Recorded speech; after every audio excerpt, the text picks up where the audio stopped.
एक कहावत के अनुसार जैसे को तैसा, ठीक उसी तरह भारत ने चीन को लद्दाख में करारा जवाब दिया है और चीन को कुछ सूझ ही नहीं रहा कि वो क्या करे।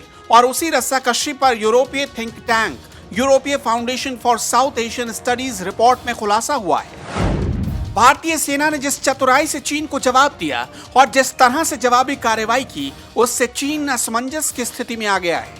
ना ही वो इस मसले को हल करने की स्थिति में है और ना ही लंबे समय तक इसमें फंसा रहना चाहता है।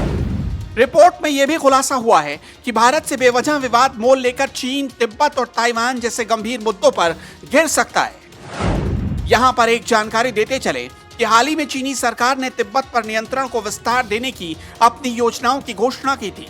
इसे तिब्बत के लोगों के मानवाधिकारों के उल्लंघन और उनकी धार्मिक स्वतंत्रता को छीनने के प्रयासों के तौर पर देखा जा रहा है और इसको लेकर अमेरिका समेत कई देश तिब्बत को लेकर चीन को निशाना बनाते रहे हैं। लिहाजा यूरोपीय थिंक टैंक का मानना है कि यदि एलएसी पर भारत के साथ विवाद लगातार बढ़ता है तो चीन को इस मोर्चे पर परेशानी का सामना करना पड़ सकता है। इसके साथ ही रिपोर्ट में कहा गया कि चीन को उसी की भाषा में जवाब देने के लिए दिल्ली तिब्बत विवाद को विश्व मंच पर पुरजोर तरीके से उठा सकता है। ये मुद्दा वैसे भी कई देशों की सूची में शामिल है, इसलिए भारत के प्रयास को पर्याप्त समर्थन मिलने की उम्मीद हमेशा बनी रहेगी।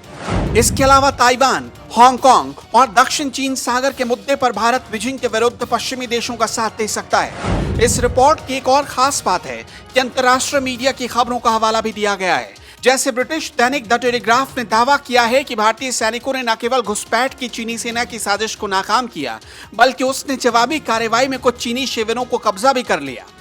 तो आप समझ सकते हैं कि थिंक टैंक क्या मानता है और क्यों चीन इस विवाद को लेकर परेशान है और भारत क्यों चीन पर भारी पड़ रहा है। अब देखना होगा कि चीन को कब अक्ल आती है।